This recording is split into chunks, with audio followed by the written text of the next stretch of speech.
What's up, guys? I'm here with my friends. Arian's gonna be the cameraman today. He says he wants to. Nah. The life of having tiny arms. Yeah, we're trying to show each other all. We're watching Scary and Amazing. Let's start it. My name is Bree. This happened in 2016. I was 19 years old at the time. I was up late the night before into the early morning studying, and I hadn't had much sleep, so I had just woken up from a nap. I decided to hop in the shower to wake myself. Huh? That's when I heard this weird scraping sound coming from somewhere outside. Put your clothes back on. No, nobody wants to see all that. I stopped the shower and peered out from behind the curtain, and then made my way over to the window. I saw nothing, but I could still hear the noise. I thought it may have been my neighbor working in a shed, so I ignored the disturbance and finished up in the shower. Before I continue, I should inform you that I have severe anxiety problems, and I often get a little paranoid sometimes. It also doesn't help that I have PTSD as well. Anyways, I was now back in my room, and I took a seat on my bed. I texted my then boyfriend and asked him what he wanted for dinner. While I was waiting for him to respond, I just relaxed and scrolled through my Facebook. I was reading an article about the recent clown sightings that were happening at the time, when I was interrupted by the sound of footsteps coming from outside. I stopped and listened carefully. I heard a few more steps, followed by a tapping noise. Oh no. I was a bit confused by this. It hadn't yet occurred to me that I had an unwelcomed guest outside. I know, right? I was thinking why my boyfriend hadn't knocked on the door or called before he showed up. We usually had a routine with things like this, especially if I was home alone. He would either text, call, or FaceTime me to let me know when he was on his way home, or if he was at the door, because there had been a lot of shady activity around our neighborhood at the time. I then called out to him, and suddenly, all fell silent. I texted him and asked if he was at the door. There was no reply, so I decided to peek through the bedroom window. While I was making my way to the other side of the room, my phone started ringing. It was my boyfriend wanting to FaceTime. When I answered, he said he was about 15 minutes away. As I was talking to him, I pulled back the curtains of my bedroom window, and that's when all the blood in my veins turned to ice as I came face to face with a fucking clown.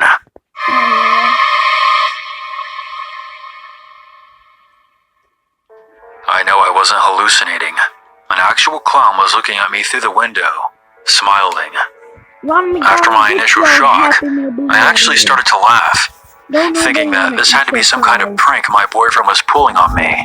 So I played along, pretending to be terrified, and whispered into the phone. You wanna Very funny, asshole. Love the whole scary clown thing.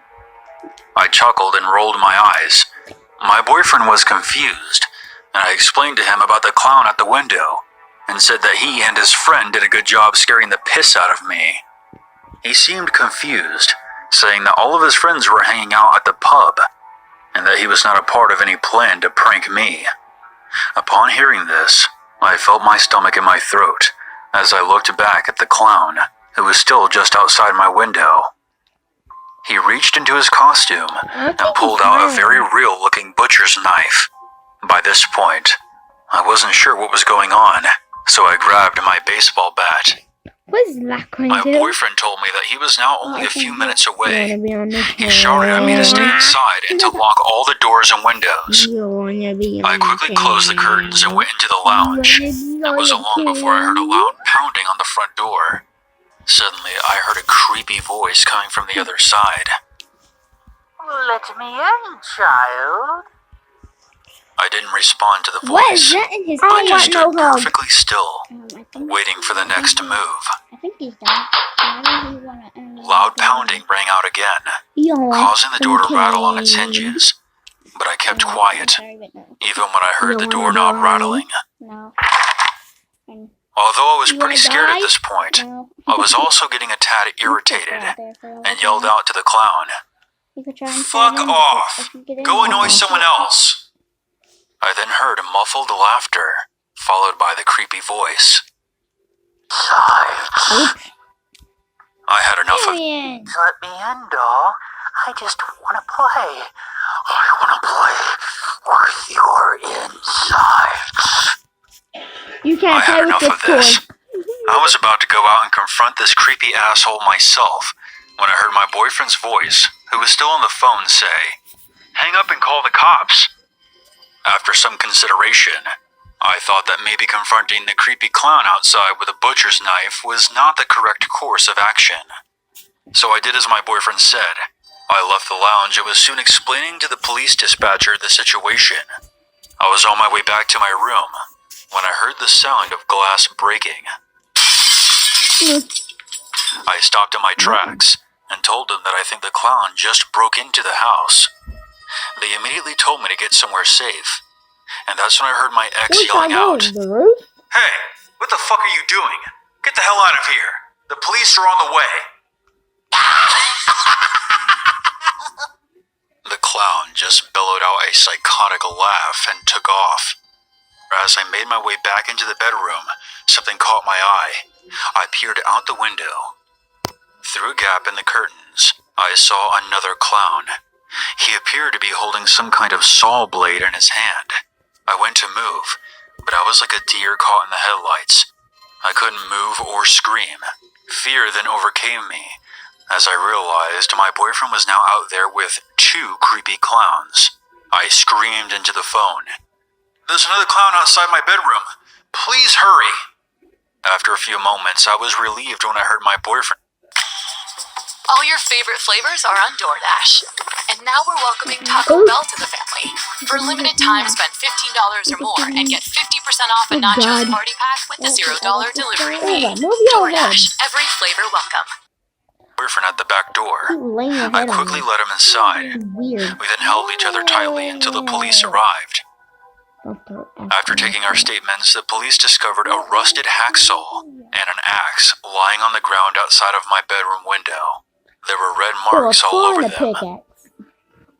Of course, the creepy clowns that had turned my night into a freak show were nowhere to be found. After that night, I struggled to fall asleep. I often think to myself, what would have happened to me if I had been stupid enough to open that door? Were they just a couple of thrill seekers looking to frighten a girl who was all alone? Or were they, in fact, out for blood? Well, after blood on the floor. My grandparents had passed away within a few months of each other, leaving their house empty. There was talk of renting it out initially, but because of its poor state of disrepair, the family decided against it. No consensus about what to do with it could be arrived at. Therefore, it would be left to decay for another decade or more before I would stumble upon it. Been recording for 8 My aunt minutes. and I were going through my mother's things and discovered an old family photo album. Mom had got off on one of her journeys, and no one was sure if she'd ever return. Her and I had been having an on and off relationship for years, so there was a lot about the family I didn't know. I came across a picture of her and I when I was just a baby, but I didn't recognize the house we were standing in front of. I inquired, and my aunt told me about the old Wheeler family house that had once belonged to her parents. No one had been there in over a decade, and she wasn't even sure if it was still standing. So, after half an hour of badgering, she agreed to take me out to see it.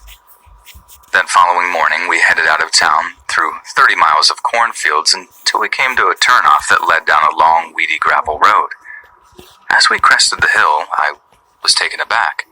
The house I saw before me, despite being run down, was still breathtaking. In its prime, it must have been the finest home in the county. My aunt pulled up within a few yards of it, and we got out. From what I could see, nobody but the occasional mowing company had been there in a very long time. I couldn't help but be in awe of the place. The vibrant pink and blue paint had long faded from its soaring towers, and the massive porch was beginning to sag in a few places. Before I entered, I wanted to take in every bit of the wonderful facade as I could. Around the back was the remnants of the old horseshoe pits and, what I was told, my grandfather's Ford pickup. Although the big house had long seen its best days, I knew I hadn't seen anything that could have compared. Maybe one of those beautiful Victorian mansions in San Francisco. Even those would be dwarfed in comparison to this. When I was ready, we climbed the concrete steps and entered through the back Cause we entrance. quit watching SpongeBob. From the moment we cracked the door, we were overwhelmed by a hideous smell coming from inside. We assumed it was a normal part of having a house sealed for so long and continued with our search. Everything appeared as if it had been left where it was on my grandmother's last day, almost like a time capsule or museum. The lights were even still working. Only later did I discover that my mother had been paying the bills all these years in hopes someone would return and live there someday. Walking from room to room and seeing all the beautiful antique furnishings, I couldn't stop wondering why I had never been told about the house. Regardless of our frequent estrangements, I would have helped my mother with the upkeep of it. It was downright insane to me to leave such a beautiful place to rot. Then again, my mother's strange ways were the main reason for our frequent falling outs. Oh. Okay, guys, this is the end of the video. Bye. Make sure to like, subscribe, and hit the notification bell. And we'll see you next time. Where's your hype? Subscribe, hit that like button, and I'll see y'all next time. Bye. Bye. See ya. See ya. I want to be ya. Oh, it is time.